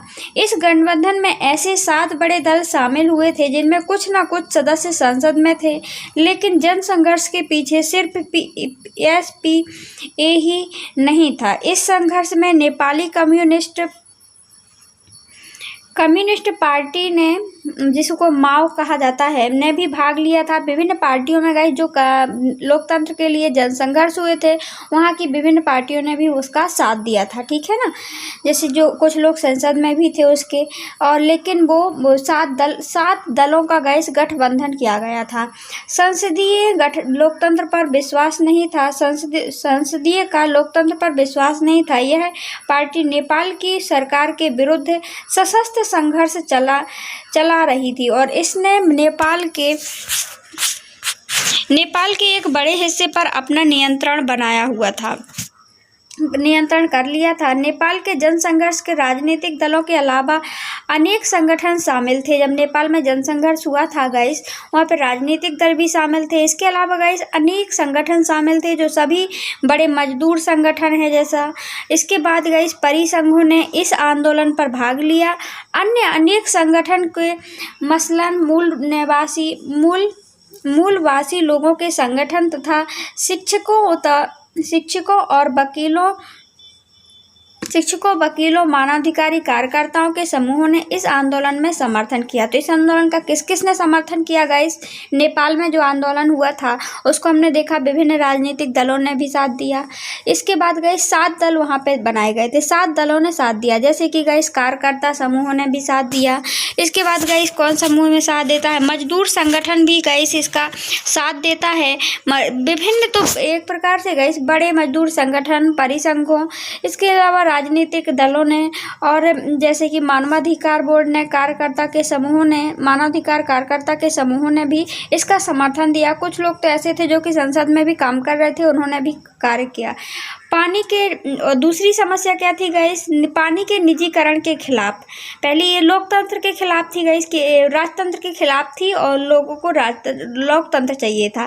पानी के निजीकरण के खिलाफ बोलबिया में जो आंदोलन चला उसकी अगुवाई किसी राजनीतिक दल ने ही नहीं की। इस आंदोलन का नेतृत्व फेडेकोर्स ने किया था। जो कोई ना कोई गाइस नेतृत्व करता है वहाँ का, चाहे वो राजनीतिक दल हो या फिर दबाव समूह हो गाइस, तो जन संघर्ष का गाइस कोई ना कोई मुखिया होता है, ठीक है ना। देखिए जो इस नामक संगठन ने, फेडरिक नामक संगठन ने इस संगठन में इंजीनियर, पर्यावरणवादी समेत स्थानीय कामकाजी लोगों ने शामिल थे। इस संगठन को सिंचाई पर निर्भर किसानों को एक संघ पर कारखाना मजदूरों के संगठन के परिसंघ और कोचबंबा विश्वविद्यालय के छात्रों तथा शहरों ने बढ़ती बेघर बार बच्चों की आबादी का समर्थन मिला। इस आंदोलन को सोशलिस्ट पार्टी ने भी समर्थन किया और 2006 में बोल्विया के सोशलिस्ट पार्टी को सत्ता हासिल हो गई। इन उदाहरणों से हम जान सकते हैं गाइस, इन उदाहरणों से हम जान सकते हैं कि एक लोकतांत्रिक व्यवस्था में किसी संघर्ष के पीछे बहुत संगठन होते हैं। हम देखते हैं कोई भी संगठन होते हैं तो उसमें बहुत से संगठन उसमें जुड़े हुए रहते हैं, ठीक है ना। इन संगठन 2 तरह से अपनी भूमिका निभाते हैं। एक तो लोकतंत्र में किसी फैसले पर असर डालते हैं और असर डालने का एक जाना पहचाना तरीका राजनीति में प्रत्यक्ष भागीदारी का होता है। और इसके अलावा पार्टी जो बनाई जाती है उसमें चुनाव लड़ा जाता है इसमें, और सरकार बनाई जाती है, लेकिन हर नागरिक अपने इतने प्रत्यक्ष ढंग से भागीदारी नहीं कर सकता है, उसको हम अप्रत्यक्ष तरीका भी कहेंगे। तो गाइस जो पार्टी में भाग लेते हैं, जो लोग असर डालते हैं, जो जिनको कानून अच्छा नहीं लगते हैं, तो गाइस इसके जो विरोध के गाइस दो तरीके हो सकते हैं। एक होता है गाइस प्रत्यक्ष और एक होता है अप्रत्यक्ष। प्रत्यक्ष तरीका क्या है गाइस, जैसे हमें शासन के नियम हमारा नजरिए से सही नहीं है तो हम जाकर के आगे हम चुनाव लड़ेंगे, और चुनाव लड़के गाइस कुछ पद हासिल करेंगे, और कुछ पद हासिल करने के साथ साथ हम फिर अपने अनुसार फिर हमारा कहा होगा, हम अपने अनुसार नीतियां लाएंगे, अपने अनुसार गाइस सरकार चलाएंगे। और दूसरा गाइस अब ये जरूरी नहीं है कि सब कोई ऐसा काम कर सके, प्रत्यक्ष रूप से गाइस सब कोई शासन चला सके, या सब कोई गाइस प्रत्यक्ष रूप से खड़े होकर के जीत जाए, मतदान प्राप्त हो जाए उसको, ये भी तो जरूरी नहीं है। तो दूसरा तरीका है अप्रत्यक्ष रूप से एक दल बना लिया जाता है गाइस, और उससे जैसे दबाव समूह बना लेना है ना। तो गाइस इसके द्वारा भी हम अपनी मांग को मनवा सकते हैं, ठीक है ना, शासन के द्वारा। जैसे कोई हमारे खिलाफ एक प्रकार का गाइस क्या हो रहा है, अन्याय हो रहा है, हमारी गाइस बातें नहीं सुनी जा रही हैं, जैसे किसी वर्ग विशेष का प्रॉब्लम होती है गाइस, ये सरकार के द्वारा लाई गई नीतियों के कारण किसी भी लोगों को प्रॉब्लम होती है, नागरिक की इच्छा ना हो और प्रत्यक्ष राजनीति में हिस्सेदारी की उसे ज़रूरत ना महसूस होती है, तो संभव है कि उसके पास इसके लिए ज़रूरी कौशल का अभाव और इस ऐसे में सिर्फ मतदान करके प्रत्यक्ष राजनीति में अपनी हिस्सेदारी करता हो। इसके बारे में पढ़ लेते हैं गाइस, बाद में फिर हम समझाने की कोशिश करते हैं पूरे। देखिए बहरहाल ऐसे अनेक अप्रत्यक्ष तरीके हैं जिनके सहारे लोग अपनी मांग को नज़रिए का इजहार कर सकता है गाइस। ये ज़रूरी नहीं है कि आप वोट दे करके गाइस कोई भी पद हासिल करेंगे तभी आपकी बात मानी जाएगी। इसकी यदि हम देखते हैं कि हमारी धर्म के खिलाफ किसी ने जो कानून आया है वो हमारे धर्म के खिलाफ है, जाति के खिलाफ है गाइस, या फिर कोई और प्रॉब्लम है, तो उसको गाइस उस नज़रिए का इजहार दूसरे यदि हम उसे किसी पद में भी नहीं है इसके बाद भी कर सकते हैं, ठीक है ना। लोगों के लिए इसके लिए संगठन बनाकर अपने हितों और नज़रियों को बढ़ावा देने वाली गतिविधियां कर सकते हैं। लोग क्या कर सकते हैं, संगठन बना सकते हैं और अपने नज़रिए को, जो वो नज़रिए से सोचते हैं गाइस, वही उसको बढ़ावा दे सकते हैं, गतिविधियां कर सकते हैं। इसे हित समूह अथवा दबाव समूह भी कहते हैं। कभी कभी लोग बगैर संगठन बनाए अपनी मांगों को लिए एकजुट होने का फैसला करते हैं, ऐसे समूह को गाइस आंदोलन कहते हैं। गाइस कुछ दबाव समूह होते हैं, कुछ क्या होते हैं, आंदोलन होते हैं। किसमें गाइस, अप्रत्यक्ष समूह के दो प्रकार देखे गाइस। एक तो हमने देखा कि यदि हमें अपनी बात मनमानी है, हम हमारे तरीके से हो, हम चाहते हैं गाइस कि हमारे खिलाफ आंदोलन बेकार हुआ है, हमारे जो हम सोचते हैं गाइस वो हमारी सरकार क्या कर रही है, हमारी नहीं सुन रही है, हमारे ऊपर एक प्रकार का वो हो रहा है गाइस, क्या हो रहा है, एक प्रकार से दबाव डाला जा रहा है, या फिर हमारे प्रति गाइस हमारे विचार के अनुसार यदि सरकार काम नहीं कर रही है और गाइस ये अन्याय है एक प्रकार का, तो हम क्या कर सकते हैं, एक तो गाइस हम चुनाव लड़के सत्ता पर आ सकते हैं, और दूसरा अप्रत्यक्ष तरीके से गाइस एक तो दबाव समूह बना सकते हैं या फिर उस बात के लिए आंदोलन कर सकते हैं। जैसे आंदोलन के लिए गाइस, आंदोलन में क्या होता है, दबाव समूह में गाइस हमने देखा कि दबाव समूह बनाना मतलब एक प्रकार का संगठन बनाना और अपनी नज़रिए को गाइस फैलाना, ठीक है ना। और इसमें जो हमने देखा आंदोलन करना, जैसे कि हम इसमें गाइस कुछ नहीं होता है, बहुत सारे लोग एक साइड हो जाते हैं, इकट्ठे आने लगते हैं, और जब गाइस आंदोलन होता है तो उनकी अवधारणा ब्रॉड हो जाती है, बहुत सारे लोगों का मिलना इसमें ज़रूरी होता है। और गाइस जैसे कि आंदोलन हुआ था, किसके जनसंघर्ष हुआ था गाइस नेपाल में, तो क्या होता है इसमें एकजुट होने का फैसला होता है, बिना संगठन बताए लोग एकजुट होने लगते हैं, और ऐसे समूह को ही हम आंदोलन कहते हैं, ठीक है ना। इसमें एक लिख सकते हैं दबाव समूह अप्रत्यक्ष में, और एक लिख सकते हैं आंदोलन। अब गाइस दबाव समूह और आंदोलन के बारे में आगे डिटेल से पढ़ते हैं, क्या होते हैं दबाव समूह और क्या होते हैं आंदोलन। ये गाइस राजनीति में अपनी नज़रिए, अपनी सोच को बढ़ावा देने का एक गाइस दूसरा प्रकार है, प्रत्यक्ष अप्रत्यक्ष का ही एक भाग है दबाव समूह और आंदोलन, ठीक है ना। इसके माध्यम से हम अपने नज़रिए को या अपने ऊपर जो हो रहा है अन्याय को रोक सकते हैं। देखिए दबाव समूह और आंदोलन के बारे में, बतौर संगठन दबाव समूह सरकारी नीतियों को प्रभावित करने की कोशिश करते हैं। क्या करते हैं? सरकारी जो नीतियां हैं गाइस, उनको जो उन्होंने गलत किया है उसको प्रभावित करने की कोशिश करते हैं कि यदि आप हमारा ये काम नहीं करेंगे, जैसे कि अभी आपने देखा था बेरोजगारी आंदोलन हो गया था, ठीक है ना। एक प्रकार से आंदोलन था, इसमें बहुत सारे लोग इकट्ठा होने लगे। ये कोई समूह नहीं था गाइस, कोई संगठन नहीं था, है ना। और इकट्ठे होकर के गाइस अपनी मांग रख रहे थे वो लोग। और गाइस ये दबाव समूह क्या है? ये दबाव समूह गाइस एक संगठन होता है। यहाँ पे बहुत सारे लोग होते हैं, एक संगठन बनाया जाता है, जैसे बेरोजगार संगठन। तो इसमें संगठन होता है, तो ये बेरोजगार संगठन गाइस वो अपने हितों के लिए बेरोजगारी वाले लोगों के बारे में ही सोचेगा और उस पर दबाव बनाएगा। यदि आप ऐसा नहीं करेंगे तो हम आपकी काम नहीं चलने देंगे गाइस। वो होता है दबाव समूह कि हम आपका मतलब काम नहीं चलने देने का मतलब ये है गाइस कि हम हड़ताल करना या फिर गाइस कुछ ऐसे कदम उठाना कि सरकार पर दबाव डालना एक प्रकार से, ठीक है ना। लेकिन राजनीतिक पार्टियों को समान दबाव समूह का लक्ष्य सत्ता पर प्रत्यक्ष नियंत्रण करने अथवा उसमें हिस्सेदारी करने का नहीं होता है गाइस। जो दबाव समूह बनाए जाते हैं कि हमारी बात भी मानी जाए, हमारे जैसे किसी एक वर्ग को ले जा करके गाइस खड़ा कर देना कि हाँ हमारे साथ अन्याय हुआ है, ठीक है ना। जैसे बेरोजगारी संगठन था तो बनाया गया गाइस, तो उसमें क्या वो बेरोजगारी लोगों के बारे में सोचेगा। उसका उद्देश्य गाइस सत्ता पर हिस्सेदारी करना नहीं है, वो राजनीति में खड़ा नहीं हो जाएगा कि वो ही चुनाव में खड़ा हो जाए, ठीक है ना। इसका उद्देश्य सत्ता पर हिस्सेदारी का नहीं होता है। दबाव समूह का निर्माण तब होता है जब समान पेशे, हित, आकांक्षा, मत लोगों का एक समान उद्देश्य प्राप्त करने के लिए एकजुट हो जाते हैं। जैसे गाइस कोई भी एग्जाम्पल ले लीजिए गाइस, जैसे नर्मदा बचाओ आंदोलन, वो तो आंदोलन था गाइस। जैसे कि एक समूह बना देना, एक संगठन बना देना और इसकी सोच क्या हो, एक सी हो। जैसे यदि धर्म का संगठन है तो ये धर्म के बारे में ही सोचेगा, ठीक है ना। या जाति या फिर गाइस संगठन बना देना एक प्रकार से, ठीक है ना। और इसका उद्देश्य क्या होता है, ये लोग राजनीति में भाग नहीं लेते हैं। इनकी सभी के गाइस जो संगठन बना है, इनके सभी का उद्देश्य, आकांक्षा सभी समान होती है। इसके बाद देखते हैं ऊपर की चर्चा में हमारा समान कुछ ऐसे बातों से हुआ जिन्हें हम संगठन नहीं कह सकते हैं। जैसे नेपाल में हुए जन संघर्ष को लोकतंत्र के लिए दूसरा आंदोलन कहा गया। हम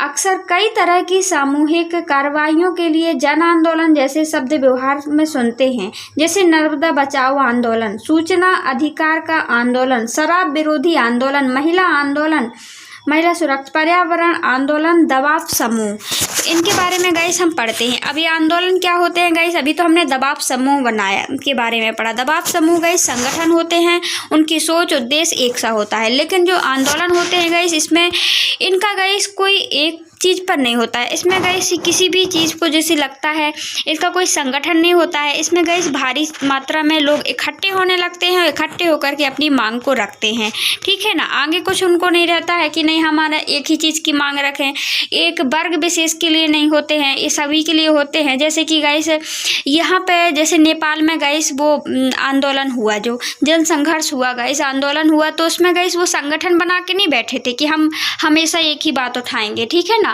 वो तो गाइस लोगों को लगा कि नहीं हमारे यहाँ पे भी लोकतंत्र होना चाहिए। गाइस बड़ी तादाद में लोग आकर के इकट्ठे होने लगे, जुड़ने लगे और सभी लोग मांग रखने लगे। ये होता है गाइस आंदोलन। समान आंदोलन चुनावी मुकाबले में सीधी भागीदारी करने की बजाय राजनीति को प्रभावित करने की कोशिश करते हैं। आंदोलन करते हैं कि नहीं करते हैं, उन्होंने किया गाइस। जैसे कि हमने देखा वहाँ पे, कहाँ पे गाइस, नेपाल में देखा, वहाँ पे राजनीति पर प्रभावित किया कि नहीं। जैसे वहाँ पे राजतंत्र था लेकिन वहाँ पे लोकतंत्र करवा लिया। दबाव समूह के विपरीत आंदोलन के संगठन ढीला ढाला होता है गाइस। जो दबाव समूह होता है वो कड़क होता है, लेकिन आंदोलन क्या होते हैं, ढीले ढाले होते हैं। क्यों होते हैं ढीले ढाले, इसका क्वेश्चन गाइस आंसर ये है कि दबाव समूह गाइस जो होते हैं उनका संगठन पहले से बना होता है।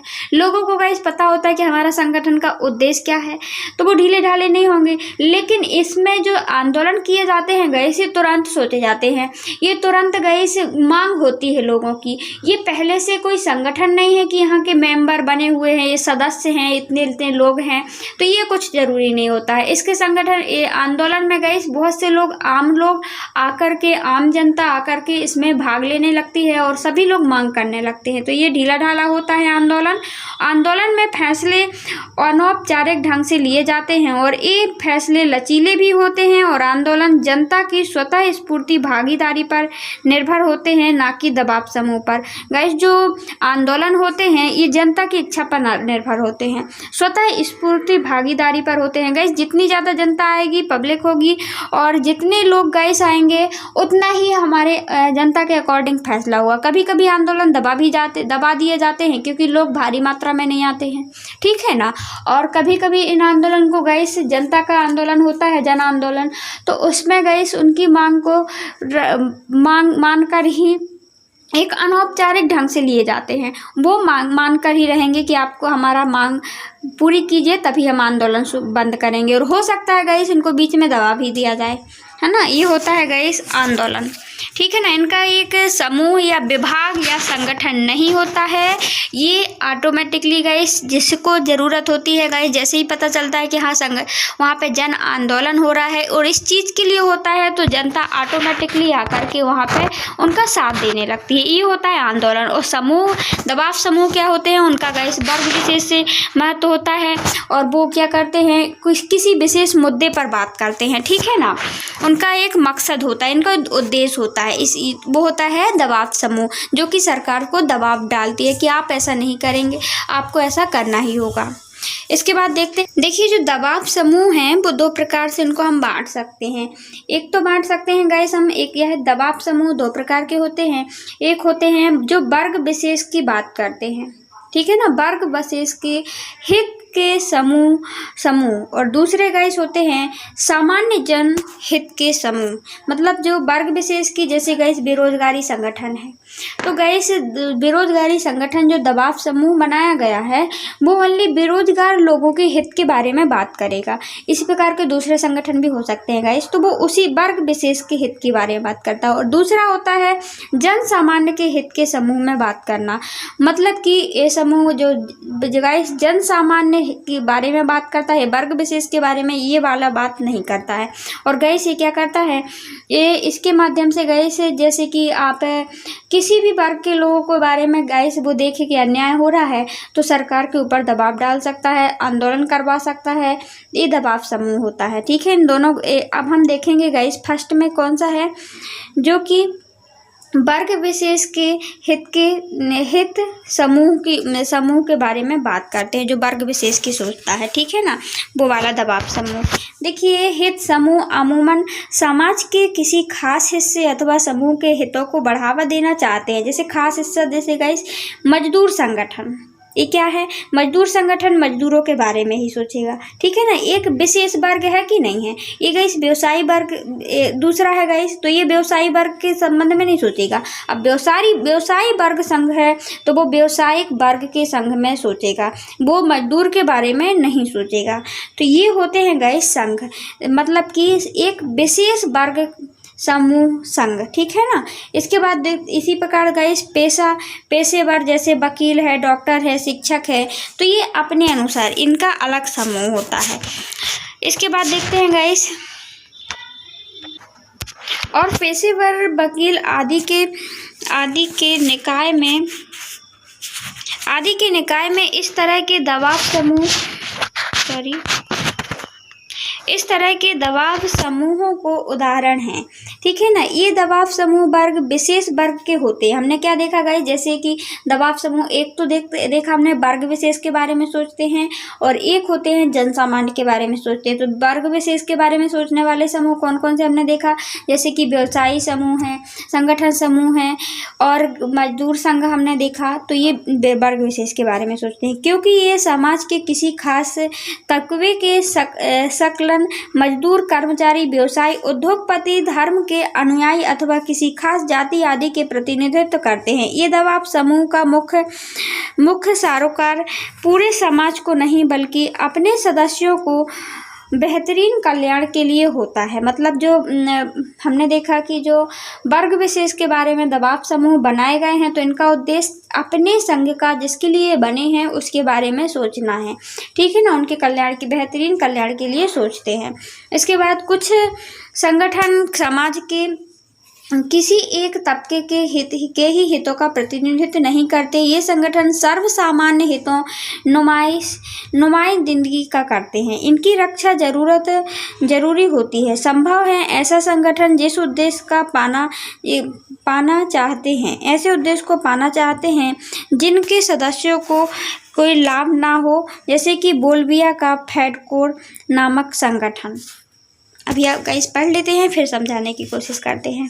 नामक संगठन ऐसे संगठन का उदाहरण है गाइस जो नेपाल के मामले में हमने देखा कि वह मानवाधिकार के संगठन ने भी भागीदारी थी।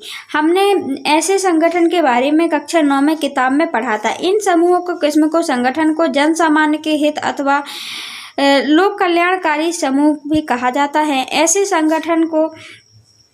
संगठन का कोई खास हित की बजाय सामूहिक हितों के प्रतिनिधित्व करते हैं। इनका लक्ष्य अपने सदस्यों को नहीं बल्कि किन्हीं को मदद करना, किसी की भी मदद करना होता है। मिसाल के लिए हम बंधुआ मजदूर के खिलाफ लड़ने वाले समूह के नाम ले सकते हैं। ऐसे समूह अपनी भलाई के लिए नहीं बल्कि बंधुओं के मजदूरों का बोझ तले पिस रहे लोगों के लिए लड़ना था।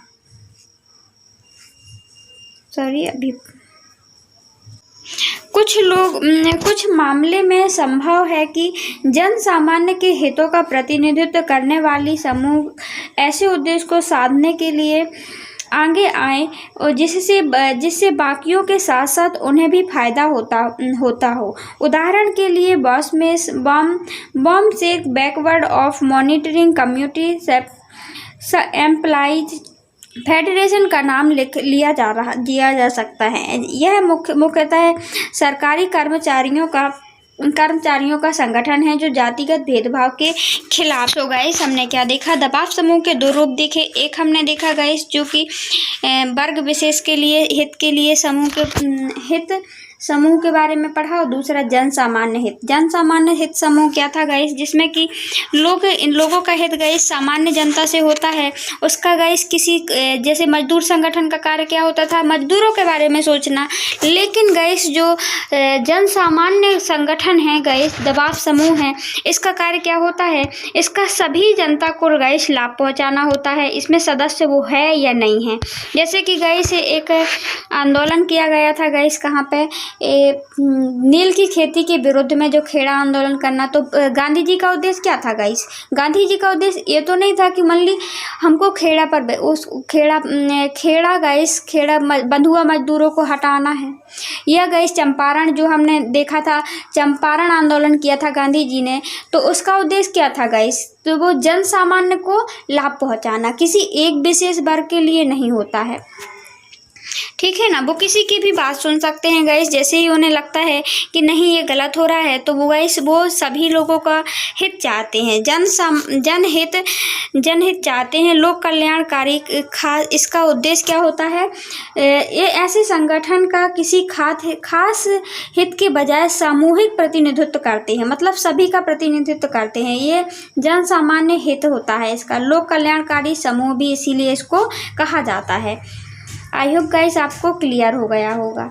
देखिए इसी प्रकार गाइस यहाँ पे बंधुआ मजदूर की बात की गई है, बोझ तले लड़ते थे गाइस, तो उनका उद्देश्य क्या होता है, सबको फायदा पहुँचाना है ना, उन्हें किसी एक वर्ग का नहीं रखा जाता है। सो गाइस इसमें क्या देखा हमने, तो इसका जो जन सामान्य दबाव समूह बनाया गया, इसका उद्देश्य गाइस जैसे कि हम देख सकते हैं, बैकवर्ड मॉनिटरीज कम्युनिटी एम्प्लॉइज, यह फेडरेशन गाइस इसका नाम लिया गया, ये लिया जा सकता है। यह मुख्यतः सरकारी कर्मचारियों का एक संगठन है और जाति भेदभाव के खिलाफ कार्य करता है। गाइस ये क्या है, देखिए इसका गाइस उद्देश्य क्या है, ये कौन सा संगठन है, देखिए ये संगठन है गाइस जातिगत भेदभाव के खिलाफ। मतलब यह गाइस सरकारी कर्मचारियों का संगठन है, लेकिन ये कार्य क्या कर रहा है, लोगों की गाइस अपने सरकारी कर्मचारियों बस को नहीं देखता है, यह जातिगत भेदभाव के खिलाफ भी आवाज़ उठा रहा है। मतलब इसका उद्देश्य गाइस जो जन सामान्य समूह के गाइस इसका उद्देश्य क्या होता है, ये वर्ग विशेष पर कार्य नहीं करता है, यह सभी को, इसका उद्देश्य होता है कि सभी को लाभ पहुंचाया जाए। यह अभियान चल रहा है जो आपने देखा गाइस बैकवर्ड के लिए गाइस, वो सरकारी कर्मचारी के होते हुए गाइस वो जातिगत भेदभाव को मिटाना चाहते हैं। ऐसा संगठन जातिगत भेदभाव के शिकार अपने सदस्यों की समस्याओं को देखता है, लेकिन इसका मुख्य सरोकार सामाजिक न्याय और पूरे समाज के लिए सामाजिक समानता को हासिल करना होता है। इसका उद्देश्य क्या होता है, पूरे समाज की समानता को हासिल करना, सभी की प्रॉब्लम को सुनना। आंदोलनकारी समूह दबाव समूह के समान किसी आंदोलन में कई तरह के इसमें भी समूह शामिल रहते हैं। ऊपर कुछ उदाहरण दिए गए हैं, इनमें से इनकी एक साधारण विशेषता का संकेत मिलता है। तो क्या होता है, दबाव समूह की भांति इस आंदोलनकारी समूह में भी कई समूह शामिल होते हैं, ठीक है ना। और अधिकतर आंदोलन किसी खास मुद्दे पर केंद्रित होते हैं। गाइस आंदोलन का कोई ना कोई उद्देश्य तो होता है। जैसे गाइस नेपाल में जो जन संघर्ष हुआ उसका उद्देश्य लोकतंत्र की स्थापना था। इसी प्रकार गाइस इनका खास मुद्दे पर केंद्रित होते हैं, इनका उद्देश्य होता है। ऐसे आंदोलन एक समिति की समय सीमा के भीतर किसी लक्ष्य को प्राप्त पाना चाहते हैं। कुछ आंदोलन ज़्यादा सार्वभौम प्रकृति के होते हैं और एक व्यापक लक्ष्य को बहुत बड़ी समयावधि में हासिल करना चाहते हैं। कुछ आंदोलन कैसे होते हैं गाइस, कुछ सार्वभौमिक ज़्यादा प्रकृति के होते हैं और इसमें गाइस बहुत बड़ी समयावधि के साथ वो व्यापक लक्ष्य को भी प्राप्त करना चाहते हैं। नेपाल में उठ खड़े आंदोलन का विशिष्ट उद्देश्य था राजा को अपने आदेशों को वापस लेने के लिए बाध्य करना। इन आदेशों के द्वारा राजा ने लोकतंत्र को आदेशों के द्वारा राजा ने लोकतंत्र को समाप्त कर दिया था। और भारत में इसी प्रकार गाइस भारत में नर्मदा बचाओ आंदोलन भी हुआ। और गाइस मतलब कि लोकतंत्र में नेपाल में क्या किया था, पहले जो ज्ञानेंद्र राजा बने तो उन्होंने लोकतंत्र को समाप्त कर दिया था। तो इसीलिए गाइस जनता ने बाध्य किया कि उन्हें आप इस आदेश को लौटा लीजिए, क्योंकि ये हम नेपाल में क्या चाहते हैं, वो चाहते हैं लोकतंत्र की स्थापना चाहते हैं। इसी प्रकार गाइस नर्मदा बचाओ आंदोलन हुआ हमारे भारत में, वो क्यों किया गया गाइस, ऐसा आंदोलन है, अच्छा उदाहरण है जो नर्मदा नदी पर बनाए जा रहे गाइस सरदार सरोवर बांध के कारण लोग विस्थापित हुए और यह आंदोलन इसी खास मुद्दे को लेकर शुरू हुआ था। क्या गाइस इसका कोई ना कोई खास मुद्दा होता है। हमने देखा दबाव समूह में हमने दो चीज देखी थी, एक जन सामान्य के द्वारा किया गया, जन सामान्य जिसका हित चाहते थे, और दूसरा गाइस विशेष वर्ग का हित के लिए। इसी प्रकार गाइस आंदोलन में गाइस ये आंदोलन हमने देखा इसका खास कोई ना कोई उद्देश्य होता है। जैसे यहाँ पे बताया गया है नर्मदा बचाओ आंदोलन का मुख्य उद्देश्य क्या था गाइस, लोग क्या थे, इसके कारण गाइस बड़ी संख्या में लोगों का विस्थापन हो रहा था। क्यों हो रहा था, क्योंकि यहाँ पे लोग जो भी बसे थे उनको हटाया जा रहा था। वहाँ पे क्या बनाया जा रहा था, सरदार सरोवर बांध स्थापित किया गया था। यह आंदोलन इसका खास मुद्दा को लेकर शुरू हुआ था। इसका उद्देश्य बांध को बनाने से रोकना था। धीरे धीरे इस आंदोलन ने व्यापक रूप धारण किया और इन सभी बड़े बांधों का विकास उस मॉडल पर सवाल उठाए गए जिसमें कि बड़े बांधों को अनिवार्य साबित कर दिया गया गाइस। तो क्या हुआ इसमें गाइस एक सरदार सरोवर बांध को मना करने के लिए शुरू हुआ था, लेकिन सभी बांधों को गाइस धीरे धीरे वो व्यापक रूप धारण किया इस आंदोलन ने। और गाइस फिर क्या हुआ, सभी बड़े बांधों को बारे में का विकास में गाइस मॉडल पर सवाल उठाए गए कि ये क्यों बनाए जाते हैं, कहाँ प्रॉब्लम है, कैसा है, और बड़े बांधों को गाइस इसमें अनिवार्य कर दिया गया, ठीक है ना। इसके बाद देखते हैं अनिवार्य साबित किया जाता है। ऐसे आंदोलन में नेतृत्व बड़ा स्पष्ट होता है। इस आंदोलन में नेतृत्व बड़ा स्पष्ट होता है, इनका संगठन भी होता है, लेकिन ऐसे आंदोलन बहुत थोड़े समय तक ही सक्रिय रह पाते हैं। किसी मुद्दे पर आधारित ऐसे आंदोलन को बर्खास्त इन आंदोलनों को रखा जा सकता है। लंबे समय तक चलते हैं और इनमें से कुछ ज़्यादा मुद्दे होते हैं, जिनमें से ज़्यादा मुद्दे होते हैं वो लंबे समय तक चलते हैं। जैसे कि गाइस आप देख सकते हैं पर्यावरण आंदोलन तथा महिला आंदोलन ठीक ऐसे ही आंदोलन की मिसाल है। ऐसे आंदोलन के नियंत्रण अथवा दिशा निर्देश के लिए कोई एक संगठन नहीं होता है कि इसका एक संगठन, इसमें गाइस बहुत सारे संगठन जुड़े होते हैं। जैसे पर्यावरण आंदोलन, महिला आंदोलन, ठीक है ना, तो इसमें बहुत सारे संगठन जुड़े होते हैं, तो कोई एक दिशा निर्देश नहीं करता है। इसमें बहुत संगठन जब जुड़ेंगे ज़्यादा गाइस इस आंदोलन में, तो ज़्यादा लोग क्या करेंगे, सभी जो आंदोलन संगठन जुड़े हुए हैं वो सभी अपने अनुसार दिशा निर्देश करवाएंगे, है ना, कि हमें क्या करना चाहिए, कैसा नहीं करना चाहिए, कब आंदोलन करना है, क्या करना, उसकी रूपरेखा बनाना, अब बंद करना है, नहीं करना है, ये इनका काम होता है। आंदोलन के अंतर्गत अनेक संगठन तथा खास मुद्दे पर आधारित होते हैं। आंदोलन में शामिल होते हैं, जिनके सबके आंदोलन का अलग अलग इनके सबके संगठन का अलग अलग होते हैं गाइस, ठीक है। इसके बाद देखते हैं गाइस, तो जो आंदोलन है गाइस इसमें भी बहुत सारे लोग जुड़े हुए होते हैं। इस प्रकार गाइस आंदोलन होते हैं। देखिए ये है गाइस, यहाँ पे एक प्रकार का गाइस यहाँ पे पानी की समस्या दिख रही है डायग्राम पे कि नहीं दिख रही है। उसकी मांग लोग गाइस कहाँ पर करेंगे, सरकार पर करेंगे। और सरकार जब तक मांग को नहीं मांग, जैसे सरकार को एक बार दो बार भेजा नोटिफिकेशन, यदि सरकार नहीं मांग रही है तो उस पर बहुत सारी जनता इकट्ठी होकर के अपनी बात को रखना चाहती है, ठीक है ना। और गाइस इसमें जितने भी जिन को प्रॉब्लम है वो आकर के इसमें मिलते जाते हैं और गाइस इनकी संख्या बढ़ती जाती है। ज़्यादा संख्या जितनी ज़्यादा बढ़ेगी आंदोलन उतना ज़्यादा सक्सेसफुल होगा। इसके बाद देखते हैं इनके नेतृत्व में गाइस, जैसे विभिन्न संगठनों के लोगों को प्रॉब्लम है तो विभिन्न संगठन भी इसमें जुड़े होते हैं। नेतृत्व भी अलहदा और नीतिगत मामले पर अक्सर इनकी राय अलग अलग होती है। हम देखते हैं जैसे विभिन्न संगठन आंदोलन में जुड़े हुए हैं तो विभिन्न संगठन के लोगों की नीति और राय अलग अलग हो सकती है। इसके बावजूद एक व्यापक उद्देश्य के ये साझीदार होते हैं, मतलब ये इनका उद्देश्य होता है एक व्यापक होता है कि सभी का उद्देश्य एक होता है। भले इनका दृष्टिकोण और मतलब थोड़ी बहुत इनमें डिफरेंसेस होता है, इनका दृष्टिकोण एक जैसा ही है। इसी वजह से इन्हें आंदोलन यानी पर्यावरण आंदोलन का नाम दिया जाता है। इसमें जो बहुत सारे संगठन जुड़े होते हैं इनका उद्देश्य क्या होता है, इनका उद्देश्य एक ही होता है।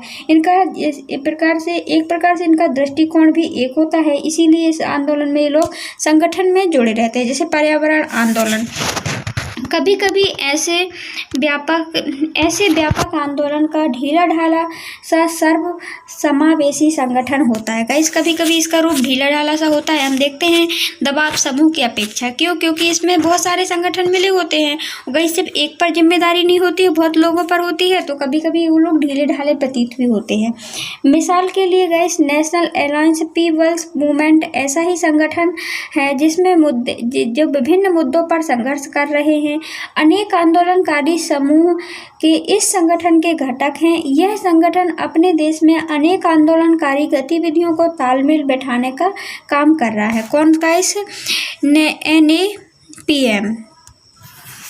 यह दबाव समूह और आंदोलन राजनीति पर गाइस कैसे असर डालते हैं, दबाव समूह और आंदोलन राजनीति पर कैसे असर डालते हैं, अपन इसके बारे में पढ़ेंगे। जो दबाव समूह क्या होते हैं गाइस और आंदोलन क्या होते हैं इसके बारे में हम बता चुके हैं।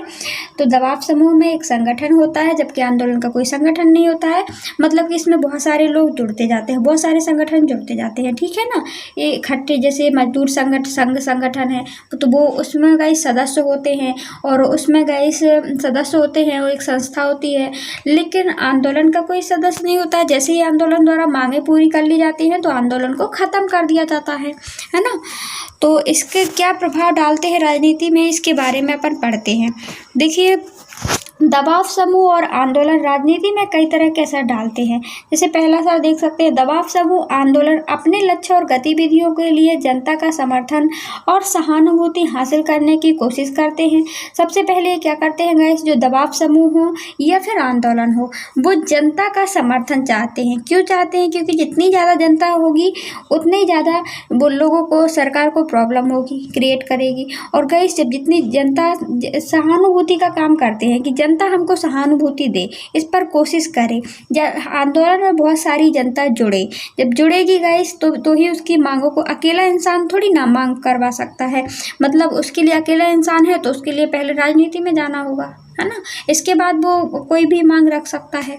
तो इसलिए इसको जनता की सहानुभूति की आवश्यकता होती है दोनों में, ये समानता हमने देखी। और क्या है गाइस इसमें, इसका क्या प्रभाव पड़ा है, असर देखते हैं। इसके लिए जनता का अभियान चलाना, बैठकें आयोजित करते हैं लोग, जब बैठक आयोजित करेंगे जनता के से मिलेंगे गाइस तो ही इनका काम बनता है, ठीक है ना। बैठक आयोजित करना अथवा अर्जी दायर करने जैसे तरीकों का सहारा लिया जाता है जिससे ज़्यादा से ज़्यादा जनता इस पर जुड़ सके। जैसे कि अधिकतर गाइस समूह मीडिया को प्रभावित करने की कोशिश करते हैं ताकि उनके मसलों पर मीडिया का ध्यान दे। तो गाइस ज़्यादातर लोग क्या कर लेते हैं, कभी कभी मीडिया का सहारा लेते हैं। मीडिया क्या करती है गाइस, लोगों को न्यूज़ बताती है कहाँ क्या है, तो उससे कि मीडिया गाइस जैसे ही प्रभावित करना चाहते हैं, कोशिश करना चाहते हैं जिससे कि अधिकतर लोगों तक बात जाए और लोग इस आंदोलनों को हमारा साथ दें। इसके बाद गाइस देखते हैं अपन दूसरा, एक तो हमने देखा कि जनता की ये आंदोलन जनता की सहानुभूति की चाहत रखते हैं। इसके बाद देखते हैं दूसरा, ऐसे समूह अक्सर हड़ताल अथवा सरकारी कामकाज पर बाधा पहुंचाने जैसे उपायों को भी करते हैं कि यदि हमारी सरकार काम नहीं करेगी, हमारी डिमांड नहीं सुनेगी, तो हम आंदोलनकारी या दबाव समूह क्या करते हैं, सरकारी काम पर ही बाधा डालते हैं। वो बोलेंगे अब स्कूल बंद हो जाएगा, या फिर हर आदिवासी हरिजन का देखिए वो लोग बाधा डालने की कोशिश करते हैं, कुछ भी तोड़ फोड़ करना, है ना, हड़ताल करना ये उनका, या फिर गाइस खाना ना खाना, एक अनशन पर बैठ जाना गाइस, है ना, या नारेबाजी करना, ये इन लोगों का काम होता है जिससे सरकार पे गाइस कामों में बाधा आए और सरकार का ध्यान हमारी ओर भी जाए का सहारा लेते हैं। जैसे मजदूर संघ, कर्मचारी संघ तथा अधिकतर आंदोलनकारी समूह अक्सर ऐसी युक्तियों का इस्तेमाल करते हैं कि सरकार उनकी मांगों की तरफ ध्यान दे और उसको मांगों को करने के लिए गाइस बाध्य हो जाए कि वो हमारी मांग को सुन ले, इसीलिए गाइस ये लोग ऐसा करते हैं। तीसरा गाइस इसका निष्कर्ष क्या, असर क्या पड़ता है ये आंदोलनों का, ये वो क्या करते हैं, यह व्यवसाय समूह अक्सर पेशेवर लॉबिस्ट नियुक्त करते हैं तथा महंगे विज्ञापनों की प्रयोजित करते हैं। दबाव समूह अथवा आंदोलनकारी समूह कुछ व्यक्ति सरकार को सलाह देने वाली समितियों, अधिकारियों, निकायों को शिरकत कर सकते हैं। हालांकि दबाव समूह आंदोलनकारी दलीय राजनीति में सीधे भाग नहीं लेते हैं। गाइस जो दबाव समूह, और हमने क्या देखा, दबाव समूह के आंदोलनकारी ये क्या करते हैं, कभी राजनीति में सीधे भाग नहीं देते कि वो चुनाव में लड़ने नहीं चले जाते, एक प्रकार से ये गाइस दबाव बना करके अपनी मांगों को मनवाना चाहते हैं, इसके असर डालते हैं। अधिकतर आंदोलनकारी किसी राजनीतिक दल से संबंध नहीं रखते हैं, लेकिन एक राजनीतिक पक्ष होता है जो आंदोलन की राजनीतिक विचारधारा होती है और बड़े मुद्दे पर उनका राजनीतिक पक्ष होता है। राजनीतिक दल और दबाव समूह के बीच का रिश्ता कई रूप से धारण कर सकता है, इसमें कुछ प्रत्यक्ष हो सकते हैं, कुछ अप्रत्यक्ष रूप से भी।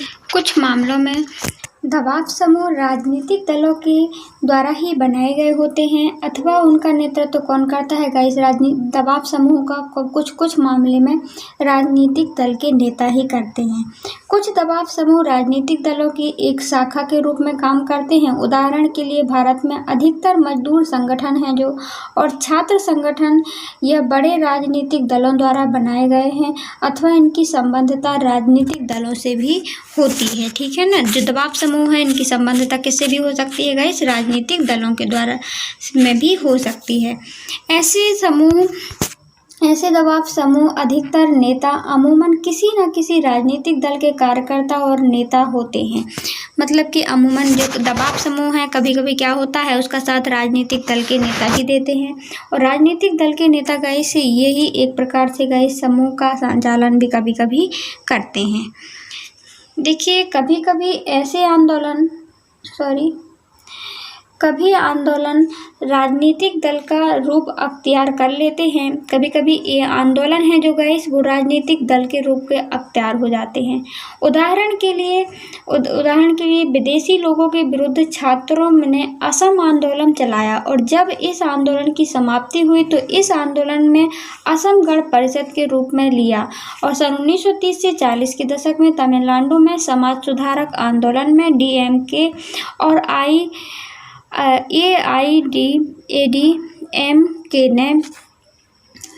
MK जैसी पार्टियों की जड़ें इन समाज सुधारक आंदोलनों से जुड़ों में ढूंढी जा सकती हैं गाइस। तो कभी कभी ये आंदोलनकारी जो होते हैं, जो इनके नेता वगैरह होते हैं, ये लोग क्या कर लेते हैं, राजनीतिक पार्टी भी बना लेते हैं, जैसे कि असम में बनाई गई थी, ठीक है ना। जैसे कि जो नेता हैं गाइस ये अपनी पार्टी क्रिएट कर लेते हैं। देखिए इसमें और क्या लिखा है, अधिकांशतः दबाव समूह आंदोलनकारी दबाव में प्रत्यक्ष संबंध नहीं होता है, दोनों परस्पर विरोधी पक्ष लेते हैं, फिर भी इनके बीच संवाद कायम रहता है और सुलह की बातचीत चलती रहती है। आंदोलनकारी समूह ने नए मुद्दे उठाए और राजनीतिक दलों ने इन मुद्दों को आगे बढ़ाया। राजनीतिक दल अधिकतर नए नेता दबाव समूह अथवा आंदोलनकारी समूह में आते हैं। सो गाइस इसमें हमने क्या देखा, इसमें देखा हमने जो एक होते हैं राजनीतिक दल और दूसरे होते हैं दबाव समूह। दबाव समूह क्या करते हैं गाइस, सरकार के लिए दबाव डालते हैं कोई भी बात को मनवाने के लिए, ठीक है ना, कोई भी नियम लागू करवाने के लिए, या उनको जो नियम लागू सही नहीं लगता है तो आंदोलनकारी उस पर आंदोलन करते हैं, जो भी अपनी बातचीत रखने के लिए, मांग रखने के लिए। तो गाइस हम देखते हैं कि आंदोलनकारी एक होता है राजनीतिक दल, एक दूसरे के गाइस ये परस्पर विरोधी समय प्रतीत हो रहे हैं कि नहीं हो रहे हैं। ये गाइस कोई सत्ता पर बैठा हुआ है, ये राजनीतिक दल है, तो एक प्रकार से हमें ये विरोधी पक्ष इनका दिखाई दे रहा है। और दूसरा क्या है गाइस, इनके मध्य भी क्या होते हैं, इनके मध्य भी संवाद कायम होते हैं, बातचीत के माध्यम से अपनी प्रॉब्लम को सुलझाते हैं। और साथ में कोई राजनीतिक दल क्या करते हैं गाइस, इन समूहों को मुद्दों को गाइस राजनीतिक दलों द्वारा ही आगे उठाया जाता है, आगे बढ़ाया जाता है। जैसे कि गाइस विपक्ष होता है, वो इन समूहों की गाइस बात को विपक्ष रखता है, कहाँ पे, संसद में या कहीं भी गाइस रखता है, बात को आगे बढ़ाने का कार्य कौन कर रहा है, एक प्रकार से ये वाले राजनीतिक दल भी कर रहे हैं इनका काम। और गाइस जो बैठा हुआ है, जैसे जिसकी पार्टी बनी हुई है, जिसने कानून लाया, तो कोई विपक्ष होता है तो ये परस्पर विरोधी भी हो गया, ठीक है ना, परस्पर विरोधी के साथ साथ ये। और दूसरा गाइस राजनीतिक दल है जो वो क्या कर रहा है, जैसे कांग्रेस की सरकार ऐसे विपक्ष को ऐसे मुद्दों को गाइस, ये मुद्दे हैं, इनको गाइस बढ़ाने का कार्य करती है। आई होप गाइस आपको क्लियर हो गया होगा। देखिए अब आगे देखते हैं क्या दबाव समूह और आंदोलन के प्रभाव का सकारात्मक होते हैं। इसमें पूछा गया है कि जो दबाव समूह हैं और जो आंदोलन होते हैं, तो इसका प्रभाव क्या पड़ता है, क्या सकारात्मक पड़ता है या नकारात्मक, क्या होता है आंदोलन और दबाव समूह। दबाव समूह जान गए हैं आप लोग कि मतलब सरकार पर दबाव डालना कि आप हमारी मांगों के लिए दबाव डाला जाता है।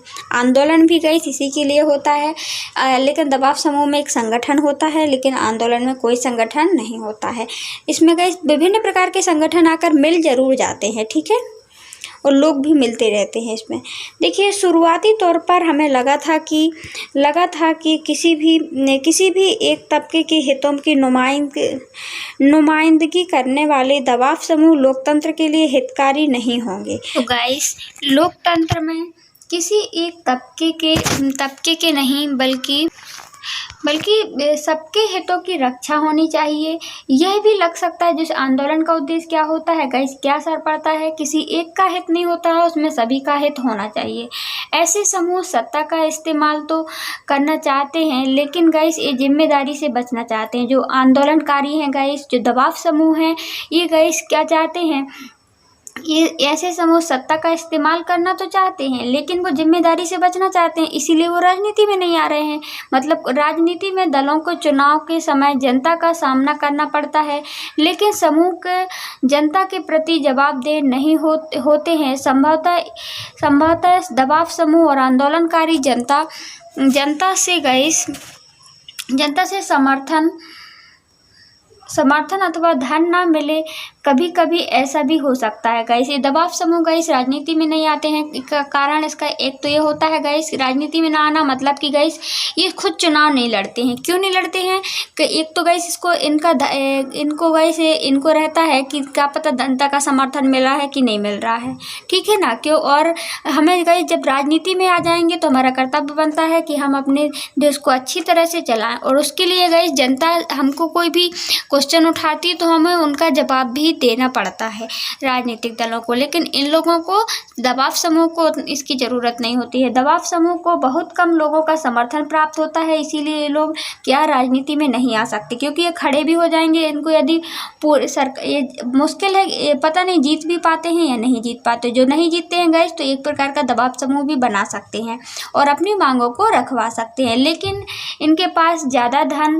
इनके पास धन ज़्यादा हो और उसके बूते अपने संकुचित एजेंडे पर भी सार्वजनिक बहस का रुख मोड़ने में सफल हो जाएं। लेकिन थोड़ा संतुलित नज़रिए अपनाएं तो स्पष्ट होगा कि दबाव समूह को आंदोलन के कारण लोकतंत्र की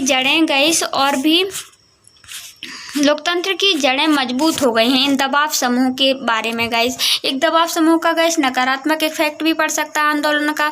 कुछ लोग क्या कर सकते हैं, जो धनी लोग हैं गाइस, वो अपना रुख धन के मामले से अपना रुख अपनी ओर भी मोड़ सकते हैं। दूसरा हम देखें गाइस सही तौर पर इसका सकारात्मक प्रभाव, तो इससे हम देखते हैं कि हमारी लोकतंत्र की जड़ें और भी मजबूत हो गई हैं।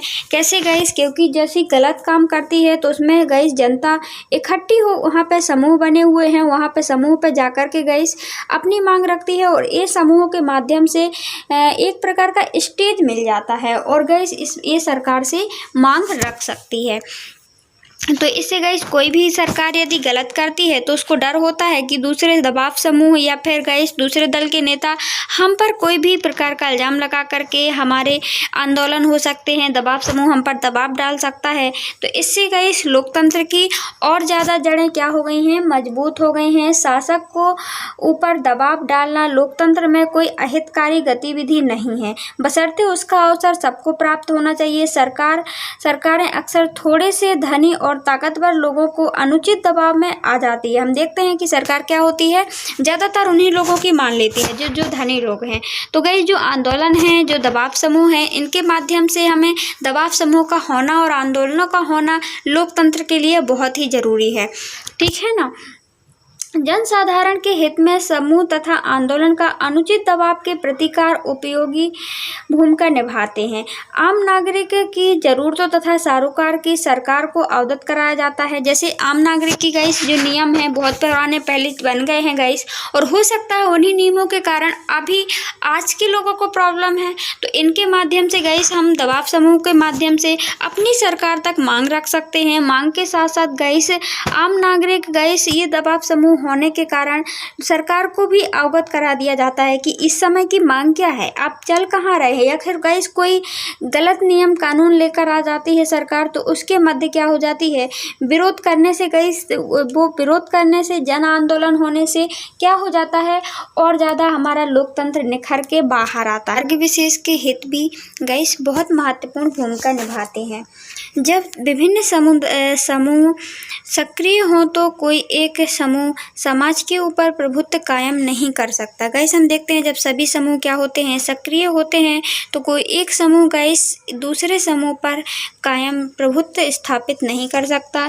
यदि एक समूह सरकार के ऊपर अपने हित में नीति बनाने के लिए गाइस दबाव डालता है तो दूसरा समूह उसके प्रतिकार दबाव डालेगा, ठीक है ना गाइस। ये भी दबाव समूह का इसलिए होना बहुत ही ज़रूरी है कि दबाव समूह डालेगा कि नीतियाँ उस तरह से ना बनाई जाएं कि सरकार को ऐसे में पता चलता रहता है गाइस, इस तरह की नीतियाँ ना बनाई जाएं कि दूसरों को प्रॉब्लम हो। ठीक है ना। इससे गाइस क्या होता है, सरकार को भी ऐसे पता चलता रहता है कि समाज में के विभिन्न तबके क्या चाहते हैं। इससे परस्पर विरोधी हितों के बीच सामंजस्य बिठाना तथा शक्ति का संतुलन करना संभव हो पाता है। तो गाइस इसमें हमने क्या देखा, जो इसमें हमने देखा गाइस कि जो समूह के वर्ग विशेष का होना, वर्ग विशेष हित समूह का होना भी बहुत महत्वपूर्ण है। क्यों है गाइस, क्योंकि यदि ये वर्ग विशेष समूह के हित होते हैं तो किसी एक समूह के द्वारा यदि किसी एक समूह को गाइस आगे उठा दिया जाता है तो दूसरे समूह को प्रॉब्लम ना हो, इसके लिए गाइस ऐसे वर्ग विशेष के प्रभुत्व समूह का होना गाइस बहुत जरूरी है। जैसे कि माना गाइस हमने किसी एक समूह के धर्म को क्या बना दिया जाता है, भारत का राष्ट्रीय धर्म घोषित किया जाता है, तो गाइस उससे दूसरे धर्म को प्रॉब्लम होगी कि नहीं होगी कि हमारा धर्म फालतू है क्या। तो इससे गाइस क्या होता है, जैसे कि हमने अपने राज्य को गाइस, हमारा भारत क्या है, धर्मनिरपेक्ष राज्य है। क्यों है गाइस, क्योंकि हम देखते हैं हमारे देश में बहुत सारे धर्म हैं और गाइस हम किसी एक को यदि अपना राजकीय धर्म घोषित कर देते हैं तो दूसरे धर्म वाले को प्रॉब्लम होगी कि नहीं होगी। क्या वो अपना धर्म मानना छोड़ देगा, ओनली इन्हीं का धर्म मानेगा, तो प्रॉब्लम होगी कि नहीं होगी। तो गाइस जब वर्ग विशेष का हित समूह होते हैं तो यदि एक समूह को गाइस आरक्षण दिया जाता है या कोई भी एक समूह को गाइस ज़्यादा वो किया जाता है तो दूसरा समूह आकर के सक्रिय हो जाता है और वो बताता है गाइस कि नहीं हमारा धर्म भी है, इससे हमारे धर्म की हानि होगी कि नहीं होगी, हमारे धर्म को कोई मानने वाला नहीं होगा या फिर हमारे धर्म को मानने वाले को साथ भेदभाव किया जाएगा। तो ये वर्ग विशेष का हित होना, समूह होना भी बहुत ही महत्वपूर्ण है। आई होप गाइस आपको ये लेसन क्लियर हो गया होगा। कैसा लगा गाइस वीडियो, कमेंट बॉक्स में कमेंट करके अवश्य बताएं। इसके बाद हम इन क्वेश्चन आंसर को गाइस लगाएंगे, इसका एक अलग से वीडियो डालेंगे जिसमें गाइस सारे क्वेश्चन आंसर को हम कवर करेंगे। साथ ही गाइस हम इस लेसन का अपने हैंड नोट्स के द्वारा गाइस, इतना ये लंबा वीडियो है, एक छोटा सा वीडियो आपको निष्कर्ष पार्ट का देंगे गाइस, जिससे कि आपको इतना बड़ा लेसन बार बार पढ़ना ना पड़े, आप आसानी से एक बार छोटा सा गाइस एक कीवर्ड के रूप में हम छोटा सा इसका निष्कर्ष पार्ट बनाएंगे और उसमें गाइस समझाने की कोशिश करेंगे, जिससे कि उसमें गाइस हम पूरे डायग्राम के माध्यम से समझाएंगे, जिससे कि आपको प्रॉब्लम ना हो, आप बहुत आसानी से सारे इस लेसन को इकट्ठा समझ सकें। So guys thanks for watching, thank you. मिलते हैं नेक्स्ट वीडियो पर। पढ़ते रहिए, बढ़ते रहिए। Thank you.